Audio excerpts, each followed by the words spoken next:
Sermon 91 de saint Augustin, sainteté nécessaire, suite. Afin donc de faire sentir cette nécessité de purifier le cœur, le Seigneur, voyant les Juifs réduits à l'impuissance de répondre à la question qu'il venait de leur adresser, parla aussitôt de leur conduite. Il voulait leur montrer ainsi ce qui les rendait indignes de comprendre le problème qu'il venait de leur soumettre. En effet, ces misérables orgueilleux auraient dû dire, en se voyant incapables de répondre, « Nous ne le savons pas, Maître, instruisez-nous ». Mais, non contents de ne rien répondre, ils ne demandèrent rien. C'est alors que, stigmatisant leur orgueil, « Prenez garde, dit le Seigneur aux scribes qui aiment à présider dans les synagogues et qui recherchent la première place dans les festins. » Matthieu 23, 6 et Marc 12, 38 à 39. Leur crime n'est pas de l'accepter, mais d'y tenir. C'était donc ici accuser leurs sentiments secrets. Mais Jésus les eût-il dénoncés s'il n'en eût été le témoin ?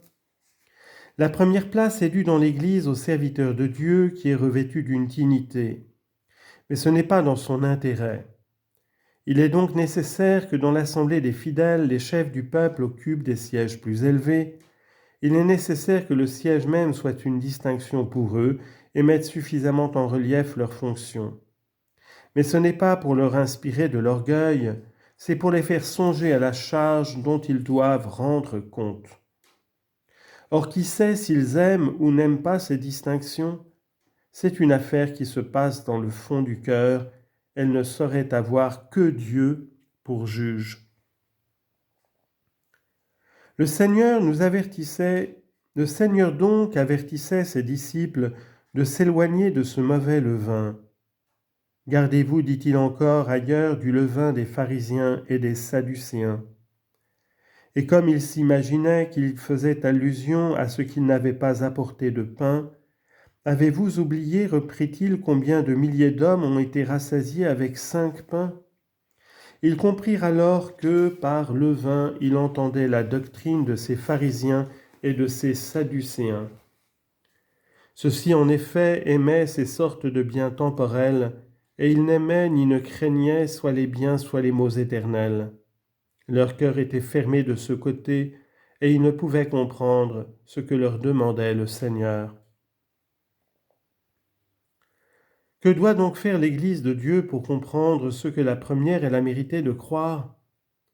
Qu'elle rende le cœur capable de recevoir ce qui lui sera donné.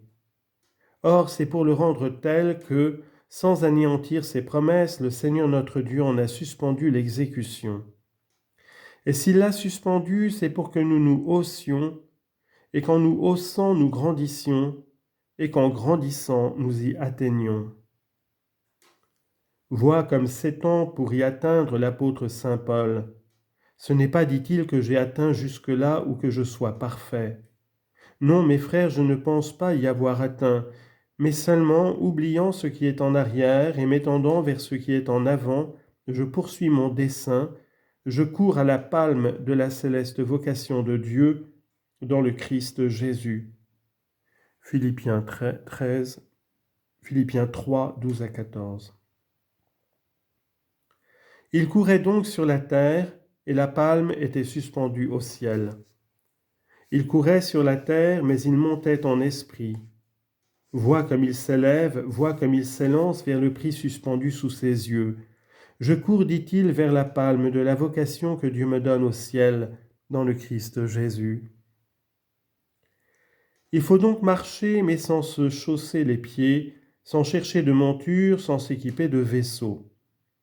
C'est l'affection qui doit courir, l'amour qui doit marcher, la charité qui doit monter. À quoi bon chercher la route ? Attache-toi au Christ, car en descendant et en remontant, il s'est fait notre voie. Veux-tu monter ? Attache-toi à lui quand il monte. Car tu ne saurais t'élever par toi-même. Personne ne montant au ciel que celui qui est descendu du ciel, que le Fils de l'homme qui demeure au ciel. Jean 3, 13. Mais si nul autre n'y monte que celui qui en est descendu, et si celui qui en est descendu est le Fils de l'homme, Jésus notre Seigneur, comment dois-tu faire pour y monter si tu en as le désir? Devenir membre de celui qui seul y est monté, car il est le chef, et avec ses membres il ne forme qu'un seul homme. Et personne ne pouvant monter si l'on est devenu membre de son corps, on voit l'accomplissement de cette parole, nul ne monte que celui qui est descendu. On ne saurait donc dire, si nul ne monte que celui qui est descendu. Pourquoi Pierre, par exemple, y est-il monté? Pourquoi Paul, pourquoi les apôtres y sont-ils montés? Car on pourrait répondre, ah, que sont au témoignage de l'apôtre Pierre et Paul tous les apôtres et tous les fidèles? Vous êtes, leur dit-il, le corps du Christ et les membres d'un membre. 1 Corinthiens 12, 27. Si donc le corps du Christ et ses membres ne font qu'une même personne, garde-toi d'en faire deux. N'a-t-il pas laissé son père et sa mère pour s'attacher à son épouse et être deux dans une même chair? Éphésiens 5, 31 à 32. Il a laissé son père parce qu'il ne s'est point montré sur la terre égale à lui, parce qu'il s'est anéanti en prenant une nature d'esclave. Il a aussi laissé sa mère la synagogue d'où il est né selon la chair. Il s'est enfin attaché à son épouse, c'est-à-dire à son Église. Or, en rappelant lui-même un passage de la Genèse, chapitre 2, verset 24, le Seigneur prouva que cette union doit être indissoluble. N'avez-vous pas lu, dit-il, qu'en les formant dès le principe, Dieu les forma hommes et femmes? Ils seront deux en une seule chair, est-il écrit. Que nul donc ne sépare ce que Dieu a uni. Mais que signifie deux dans une seule chair? Le voici dans les paroles suivantes. Ainsi donc, ils ne sont plus deux, mais une seule chair. Matthieu 19, 4 à 6. Tant il est vrai que nul ne monte au ciel, sinon celui qui en est descendu. Sachez donc que, selon l'humanité et non pas selon la divinité, le même homme, le même Christ est à la fois époux et épouse. Je dis selon l'humanité, car selon la divinité, nous ne saurions être ce qu'il est, puisqu'il est le Créateur et nous la créature, l'ouvrier et nous son œuvre, l'architecte et nous l'édifice. Et pour nous unir à lui et en lui, il a voulu devenir notre chef en prenant notre chair et afin de mourir pour nous. Sachez donc, je le répète, que le Christ est en même temps tout cela. Aussi a-t-il dit par Isaïe, « Il m'a couronné comme l'époux et orné comme l'épouse. » Isaïe 61, 10. Il est ainsi époux et épouse, époux comme chef et épouse dans son corps. N'est-ce pas ce que signifiaient ces mots? Ils seront deux dans une seule chair, et conséquemment non pas deux chairs, mais une seule. Concluons, mes frères, puisque nous sommes ses membres et puisque nous désirons pénétrer ce mystère, vivons avec piété comme je le dis, aimons Dieu pour lui-même. Si pour le temps de notre pèlerinage il fait paraître devant nous sa nature de serviteur, il se réserve de nous montrer sa nature divine quand nous serons parvenus au repos de la patrie. La première nature sera notre chemin, nous trouverons une patrie dans la seconde. Et comme il nous en coûte beaucoup plus de comprendre ce mystère que de le croire, comme on ne peut comprendre avant d'avoir cru, dit Isaïe, chapitre 7, verset 9, marchons à l'aide de la foi, tant que nous voyageons loin du Seigneur, et jusqu'à ce que nous soyons parfaits, et jusqu'à ce que nous soyons parvenus au sein de la lumière, où nous le verrons face à face.